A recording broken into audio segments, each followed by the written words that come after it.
On Thanksgiving, my parents looked me straight in the eye, blocked the front entrance, and said, "You're not invited, go home." Behind them, I saw my sister, my uncle, even my best friend laughing around the table like I never existed. I didn't argue. I didn't beg. I just nodded, walked back to my car, and made one quick phone call. 20 minutes later, my phone blew up, and the screaming started. What happened next didn't just break my family. It exposed everything they'd tried to bury for years. Before I share my story, I want to know you're here with me. Just say listening in the comments or tell me where you're watching from. I love seeing how far my story can reach. Sometimes even the smallest connection can make a story feel heard. Thank you.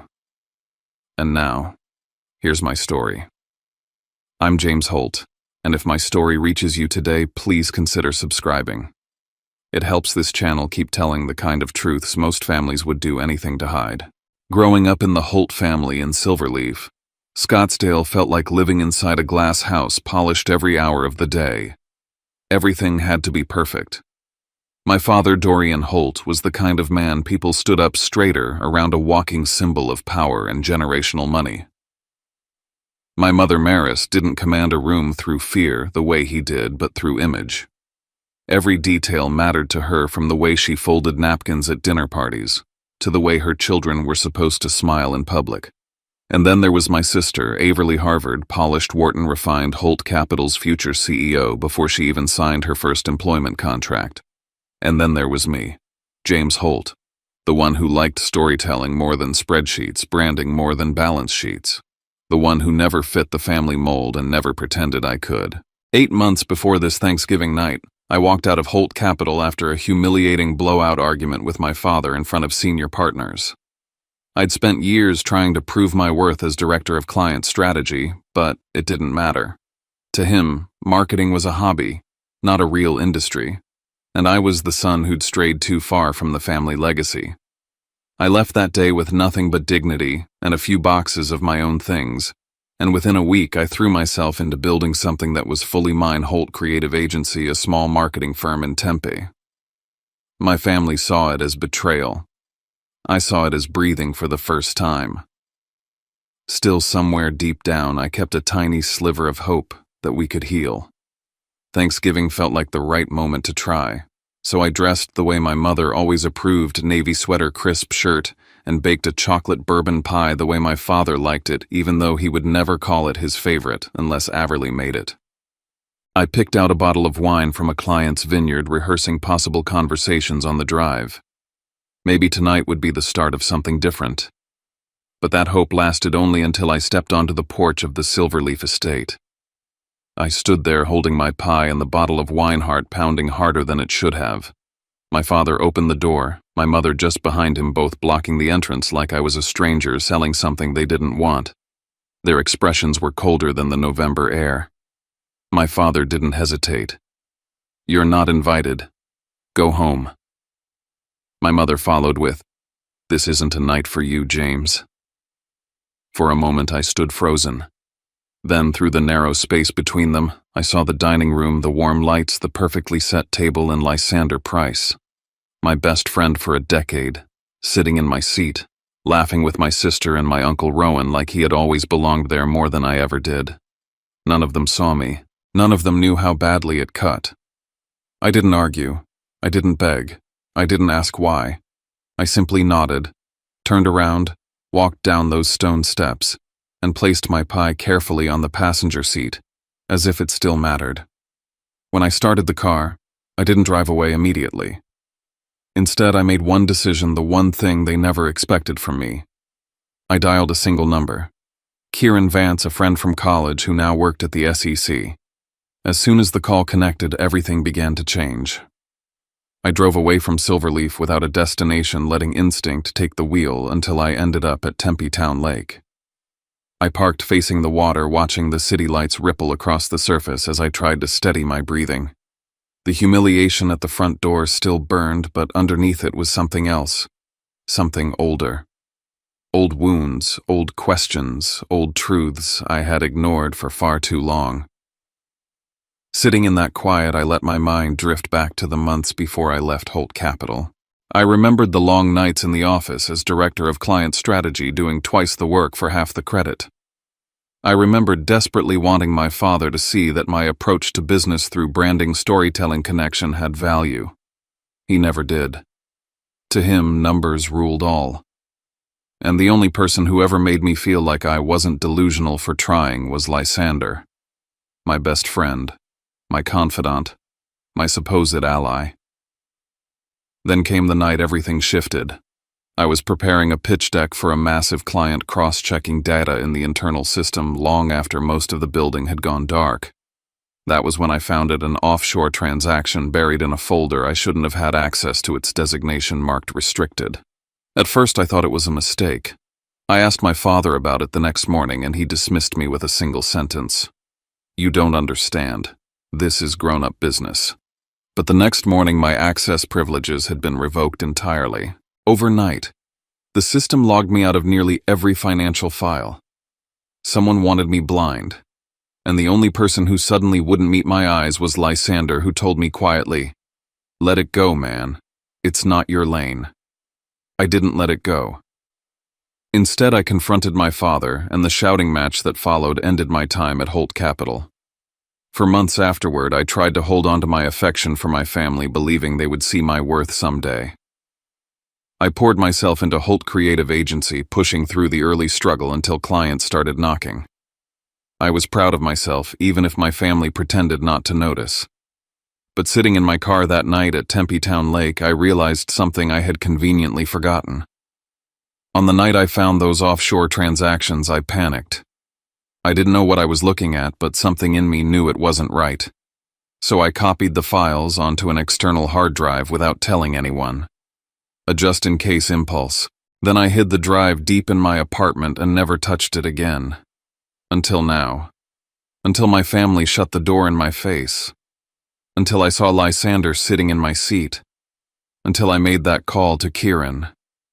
That was the moment I knew whatever I had tried to bury 8 months ago, I was going to have to dig it up. And this time there was no turning back. Sitting in my car at Tempe Town Lake, the glow from the water barely reached through the windshield, but it was enough to show how badly my hands were shaking when I dialed Kieran's number.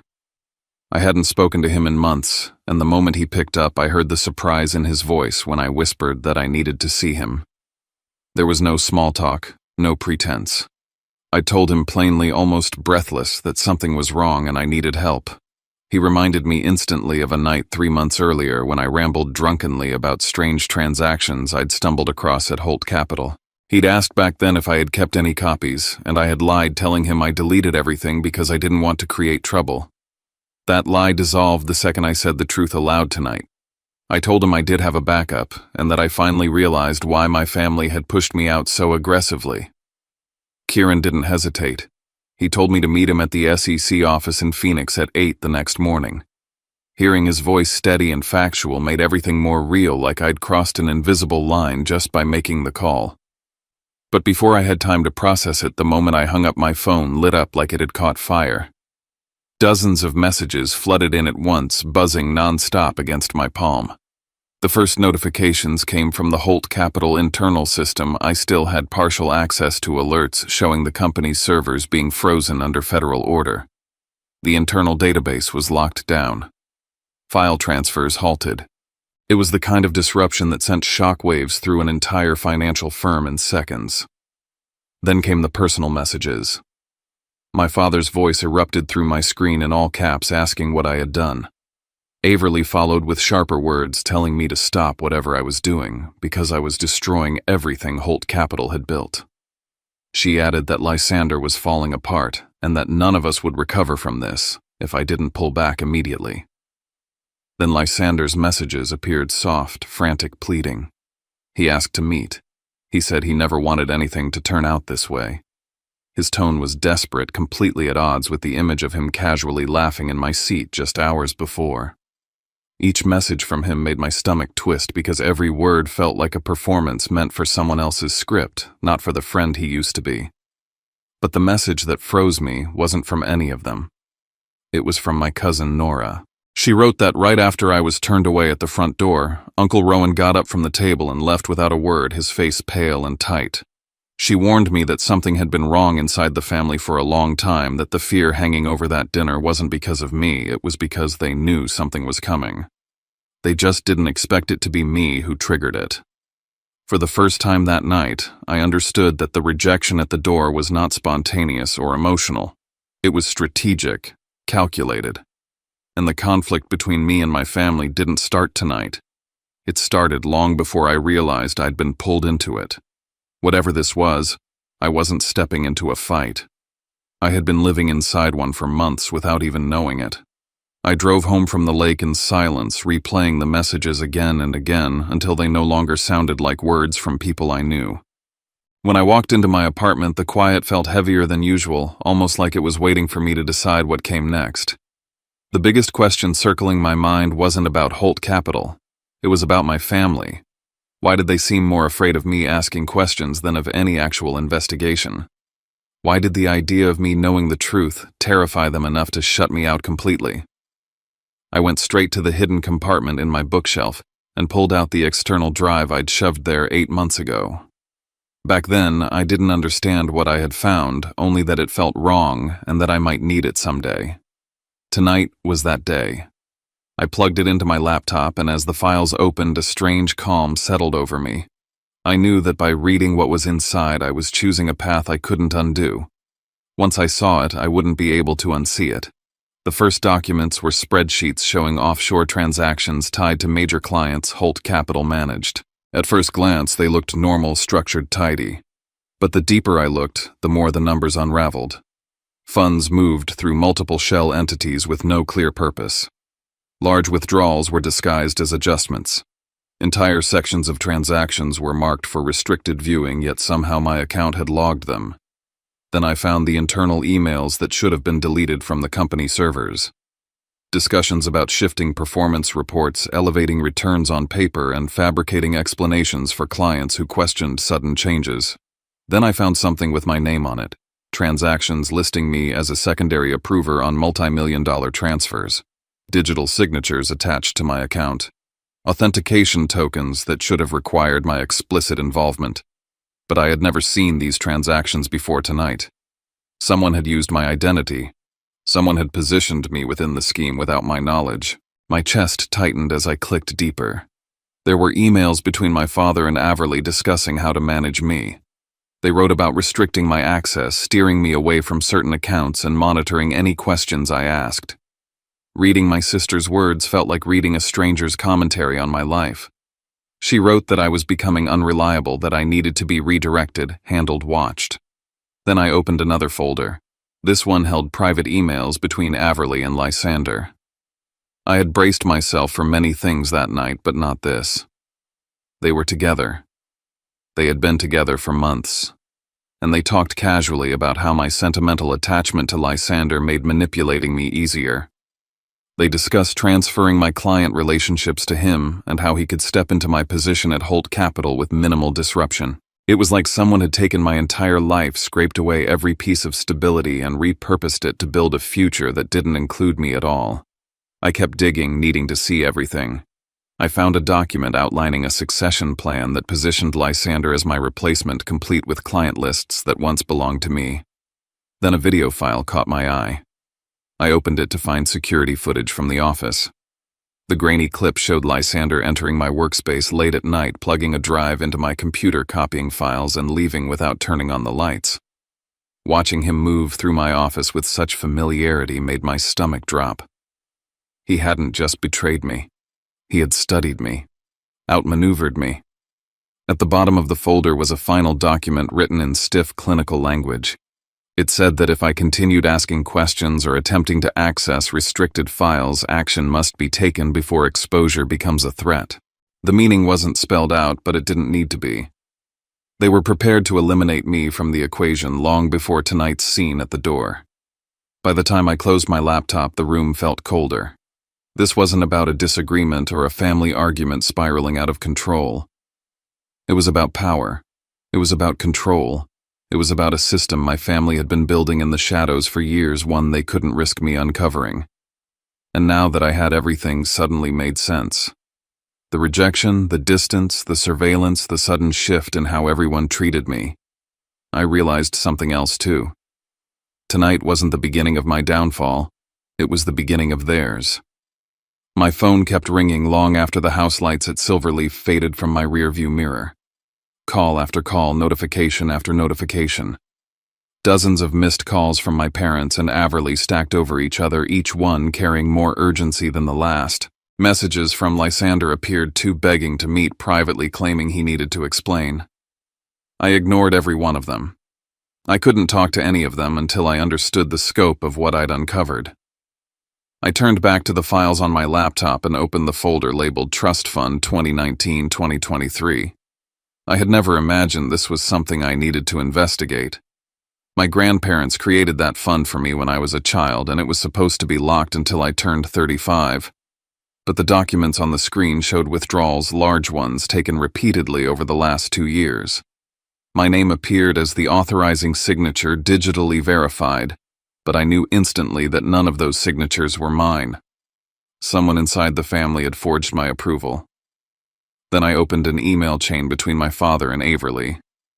The words made me feel physically sick. Ensure James never discovers the trust withdrawals. We need that capital to maintain liquidity. They took what wasn't theirs. They took what belonged to me. Not because they needed it for survival, but because my father refused to let his empire show signs of weakness. And my sister participated without hesitation. The betrayal felt deeper than anything I'd seen in the financial documents. They hadn't just deceived clients. They had stolen from their own blood. I stepped out onto my balcony, the desert air cool against my face, as I tried to process what this meant. If I cooperated with the SEC, my entire family would face consequences they wouldn't recover from. If I stayed silent, I would become complicit, another Holt defending a collapsing house of lies. Neither option felt like a victory. But only one of them allowed me to keep my integrity intact. My phone vibrated again. This time it was my cousin Nora. Her voice was hushed, tense. She told me the family had been discussing ways to phase me out for months, even before I left Holt Capital. She said there had been arguments about how much I knew, and the plan had always been to keep me out of anything important so I couldn't cause trouble. Rowan, she said, was the only one who opposed it. But he'd been silenced by pressure from my father and Averly. Then Nora told me something that twisted the knife deeper. Averly had been planning for months to position Lysander as my permanent replacement, not just in the company, in the family hierarchy. They saw him as the strategic choice, someone loyal, controllable, compatible with the Holt image. I wasn't part of that plan. I wasn't supposed to be part of it. The more Nora spoke, the clearer it became. Tonight wasn't emotional. It wasn't impulsive. It was orchestrated.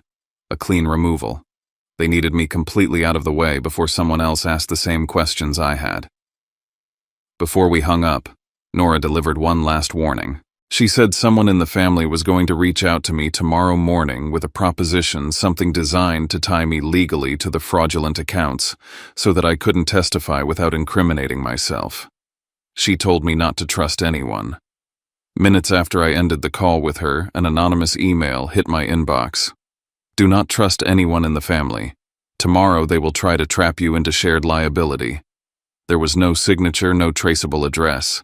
But whoever sent it knew too much to be guessing. Someone somewhere was trying to keep me alive financially, legally, maybe even physically. I turned back to the files and scrolled through the last document in the trust folder. My heart stopped when I saw it. One of the fraudulent transactions tied directly to a client account I had managed before resigning. Anyone looking at the surface level would assume I approved it. My identity had been carefully positioned as the ideal scapegoat. In that moment, everything clicked. My family didn't want me back. They wanted me silent. My absence protected them. My voice destroyed them. And now that I had spoken, they were desperate. It was a little past 10 when the doorbell rang. The sound cut through my apartment like a knife. I walked to the door, slowly looked through the peephole, and felt my breath catch. My entire family stood in the hallway, my father, my mother, Averly, Lysander, and Rowan. Their faces were drained of color, stripped of their usual composure. The Holt arrogance was gone, replaced with something rawer. Fear. Panic. I opened the door because running wasn't an option anymore. My father pushed his way inside without waiting for permission, demanding to know what I'd done. His voice echoed off the walls, sharp enough to slice through the tension in the room. My mother followed, trying and failing to maintain her calm. Her hands trembled as she smoothed her hair back, a nervous tic she only displayed in moments of absolute crisis. They didn't come to apologize. They didn't come because they missed me. They came because Holt Capital was being investigated by the SEC tonight. My call to Kieran had triggered an immediate preservation order on the company's systems. Documents were frozen, emails were locked, servers were seized. Years of hidden misconduct were suddenly exposed to federal scrutiny.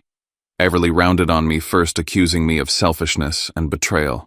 She said the family had built everything with sacrifice and I had torn it down in one evening.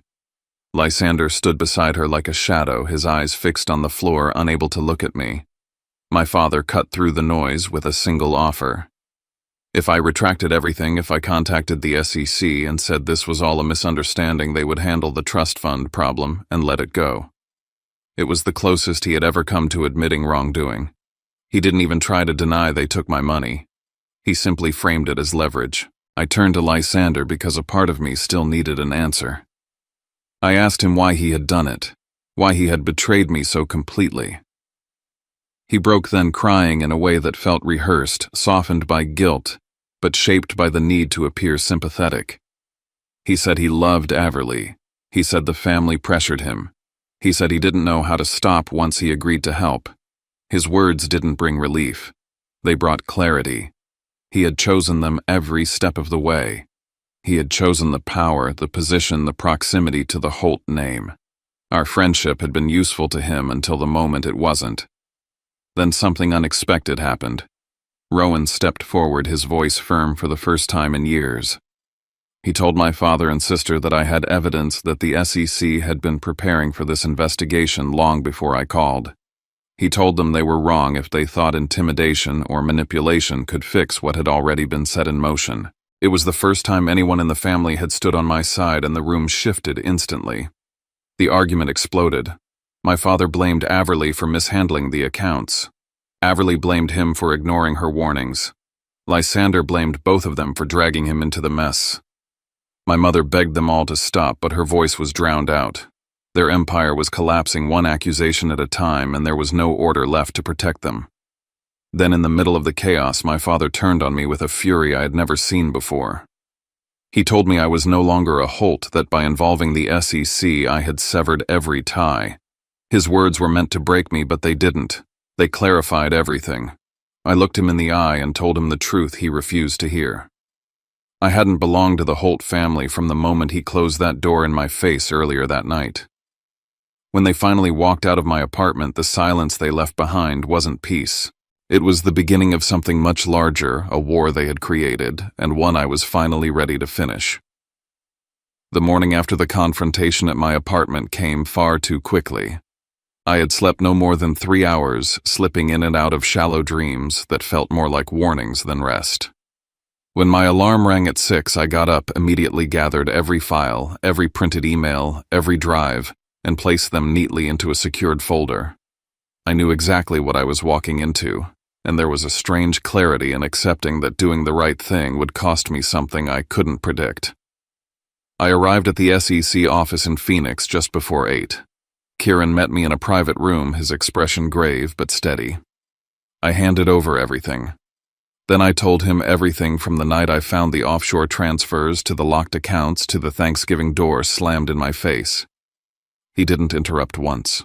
When I finished, he leaned forward and said the evidence was more than enough to launch a full federal investigation. Then he told me something I hadn't expected.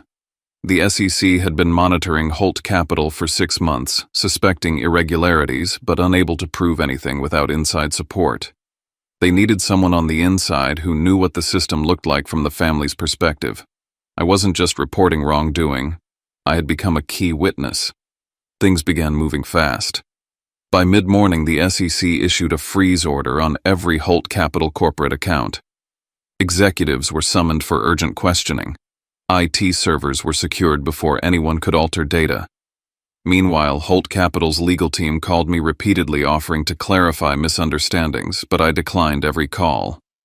Then I made a choice of my own. I emailed 3 clients I had worked closely with before leaving the company, clients who trusted my judgment. My email was brief, suggesting they review their accounts and be prepared for possible communication from federal authorities.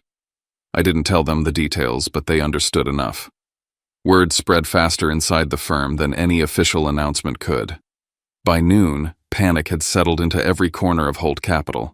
Someone leaked audio from an internal emergency meeting. In it, my father's voice thundered through the recording, shouting that I was the only person who could fix this mess. But no one in the room responded. Not one voice supported him. His authority, once absolute, had evaporated. My phone buzzed again. This time it was a long string of messages from my mother. She begged me to reconsider what I was doing. She insisted that this wasn't just about the company, it was about the family name, our reputation, everything they had built.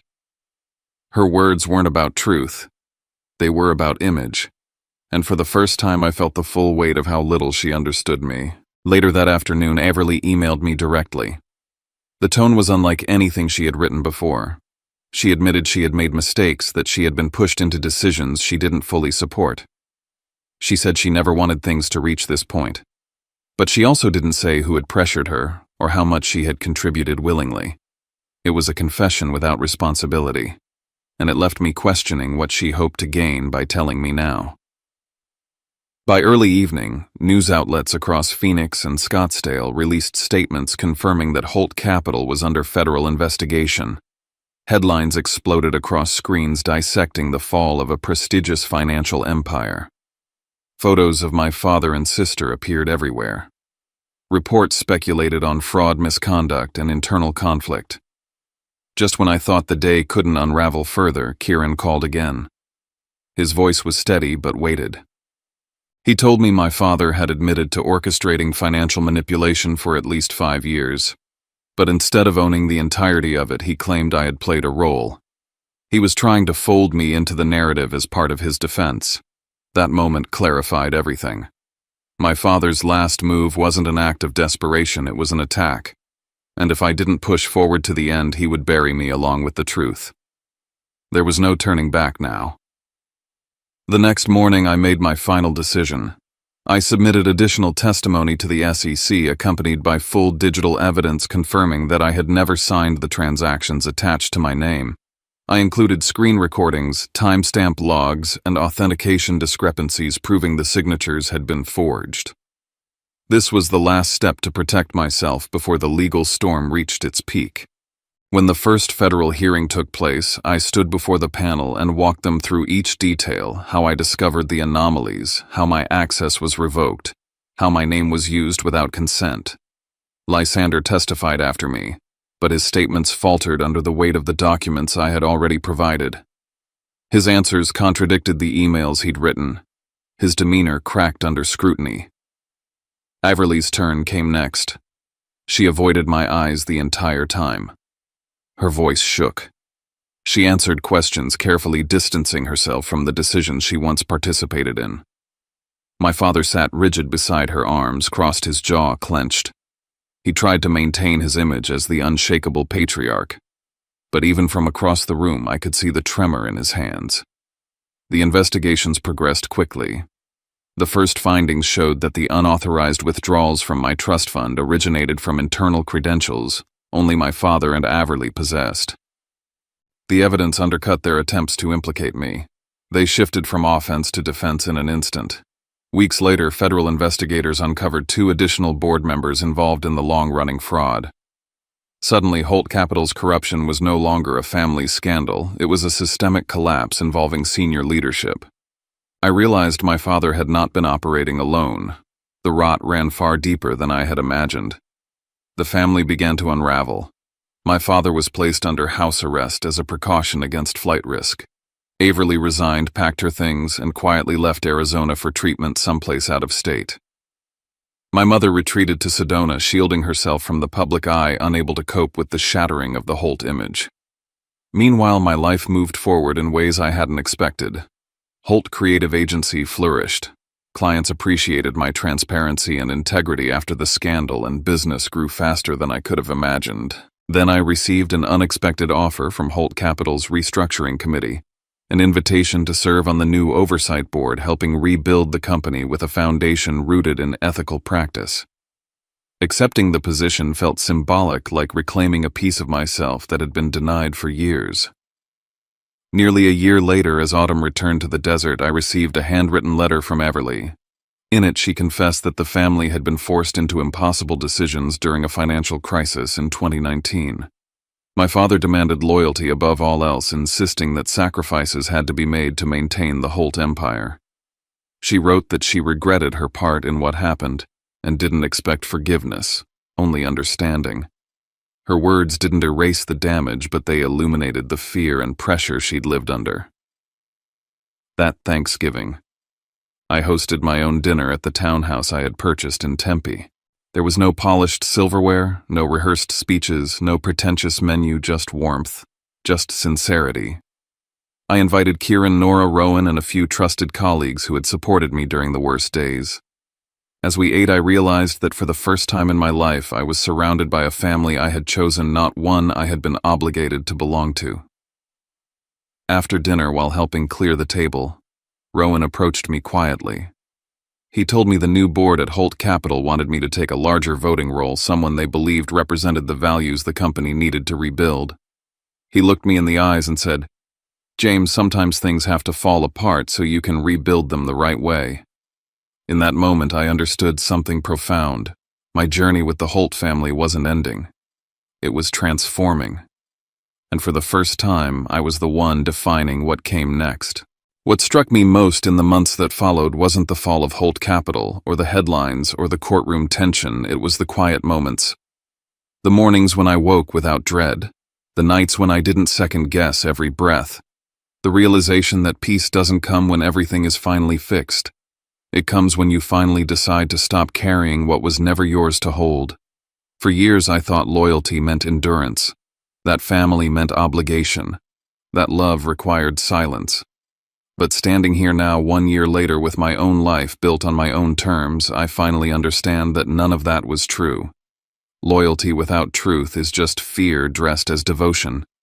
Family without accountability is just a cage with nicer furniture. Healing doesn't come from pretending the wound never happened. It comes from refusing to let it keep defining you. I look around my home, my table, my friends, the people who showed up not because they shared my last name, but because they shared my values, and I realize I didn't lose a family. I gained one. A real one. One built intentionally, not inherited by default. And if there's anything I hope someone hears in my story, it's this. You don't owe your life to people who demand your silence. You don't owe your future to people who built their power on your pain. You don't owe your worth to a legacy that never saw you as more than a piece of its machinery. Sometimes the bravest thing you can do is walk away. Sometimes the strongest thing you can do is tell the truth. And sometimes the most loving thing you can do for yourself is to let a broken system collapse. Because on the other side of the rubble, there is room to build something honest. Something human. Something yours.